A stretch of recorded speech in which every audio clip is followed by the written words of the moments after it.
The air inside the venue felt heavier than usual, as if even the walls understood that something unprecedented was about to unfold.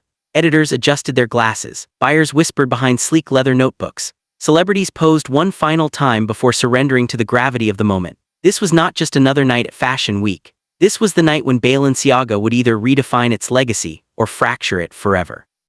And at the center of the storm stood two CEOs whose quiet decisions had already begun to shake the foundations of luxury itself. From the very first second, it was clear that this would not follow the usual script. There were no booming soundtracks echoing triumph, no glittering theatrics demanding applause. Instead, there was restraint. Cold lighting washed over the runway like a surgical beam. The floor was stripped bare, no elaborate props, no digital spectacle, only space and tension. Guests shifted in their seats. The silence was not accidental, it was intentional.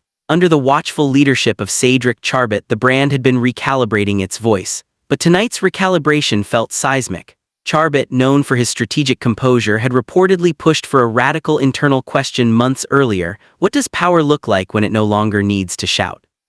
Sitting several rows away yet commanding the room without speaking was François-Henri Pinault, the CEO of Kering. His presence alone was a statement. Rarely does the head of a global luxury empire attend with such visible focus. But tonight his stillness carried weight. This was not observation, this was endorsement. When the first model stepped forward, a ripple moved through the audience.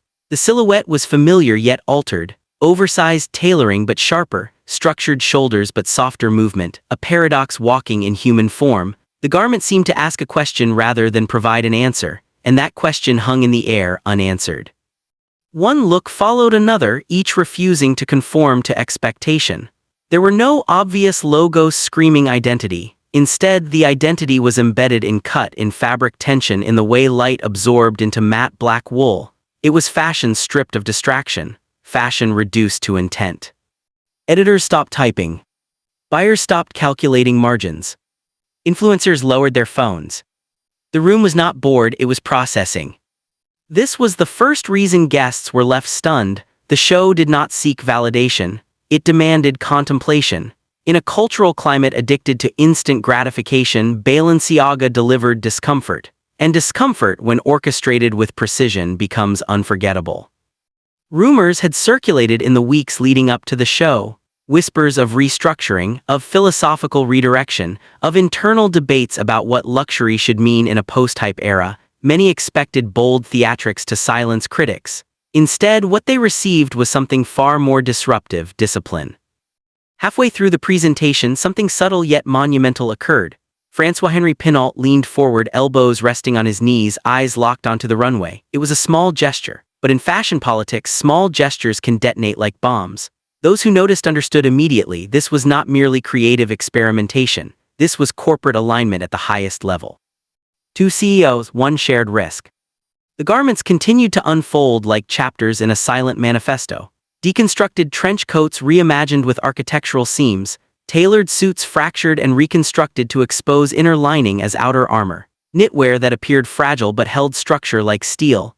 Each piece felt like a negotiation between vulnerability and authority. The second reason guests sat frozen became clearer with each passing look. This collection was not reacting to controversy, trends, or public expectation. It was reclaiming narrative control. In recent years, luxury brands have often been forced into defensive positions, responding to headlines rather than creating them. Tonight, Balenciaga reversed that dynamic. It did not explain itself. It simply existed unapologetically. The lighting shifted slightly, barely noticeable but psychologically potent. The models' packing slowed. Their gazes remained forward, unwavering. No smiles, no dramatics, just presence. The absence of spectacle became spectacle itself. Some attendees later admitted they felt uneasy, not because the clothes were unwearable. On the contrary, they were meticulously constructed. The unease came from recognition. Recognition that luxury at its highest form does not beg for attention, it commands it through restraint.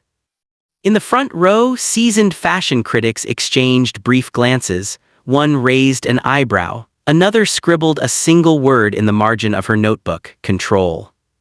Behind the scenes, insiders would later confirm that both CEOs had agreed on a strategic pivot months earlier. The luxury market had reached saturation with excess. Consumers were overwhelmed. Trends accelerated and evaporated within weeks. The only way forward, they concluded, was to slow down and in slowing down dominate. This decision was not without risk. Investors prefer predictable returns, retailers prefer clear commercial direction, but Charbit and Pinault chose legacy over immediacy. They chose long-term cultural positioning over short-term virality. As the final sequence began, the tension intensified. The silhouettes became cleaner, almost ceremonial. Black gave way to muted neutrals. Then came a look so stripped of ornamentation that it felt monastic. A coat severe yet fluid, devoid of branding, it walked like a thesis statement. The room held its breath. When the final model disappeared backstage, the lights did not immediately rise. The silence stretched for a fraction longer than comfortable. In that suspended second, the audience collectively realized what had just occurred. They had not witnessed a fashion show. They had witnessed a recalibration of power. Applause began slowly, almost cautiously. Then it grew, not explosive, not chaotic, but deep and resonant. It was the kind of applause reserved for moments that feel historically significant. Charbit emerged briefly, offering a restrained nod, no exaggerated bow, no theatrical flourish. His expression revealed nothing and everything, confidence without arrogance. Pinault remained seated for a moment longer before standing. That too was noticed. In the hours that followed, conversations spilled into after-parties and hotel lobbies. Some guests called it brave, others called it calculated. A few whispered that it signaled a new era for the entire Kering portfolio. Analysts began speculating on what this meant for future seasons. Would other houses under the conglomerate follow suit? Would minimalism become the new rebellion? Social media reacted differently than expected. There were fewer viral clips than usual. Instead, there were long captions, thoughtful commentary, screenshots of fabric details, close-ups of tailoring. The discourse shifted from shock value to substance. And that shift was perhaps the most shocking outcome of all. In a time when fashion often competes with algorithms, Balenciaga had forced the algorithm to slow down. It had created a moment that required attention span, and attention span in the digital era is currency. Industry veterans compared the atmosphere to historic turning points in fashion history, moments when houses pivoted from extravagance to intellectualism. But this felt uniquely modern, not nostalgic, not retro, but forward-thinking in a way that acknowledged cultural fatigue.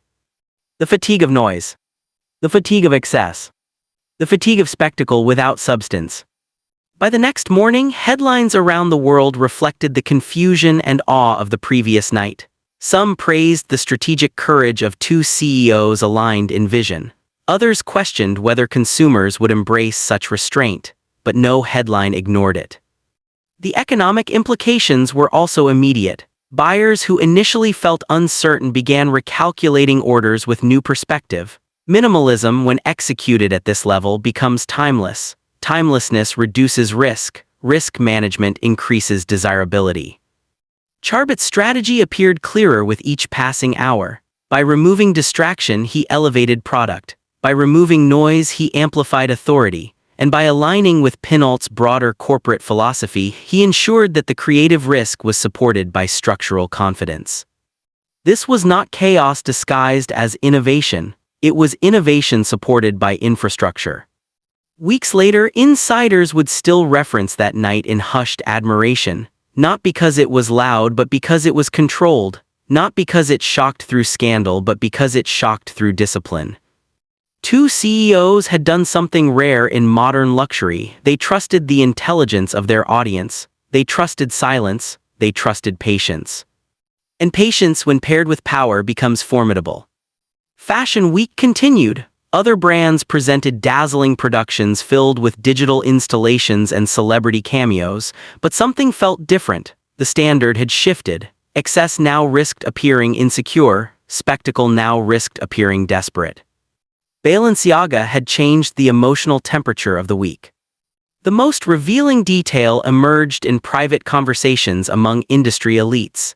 Many admitted they felt relieved to witness a brand prioritize depth over drama, relieved to see leadership take responsibility for direction rather than chasing applause.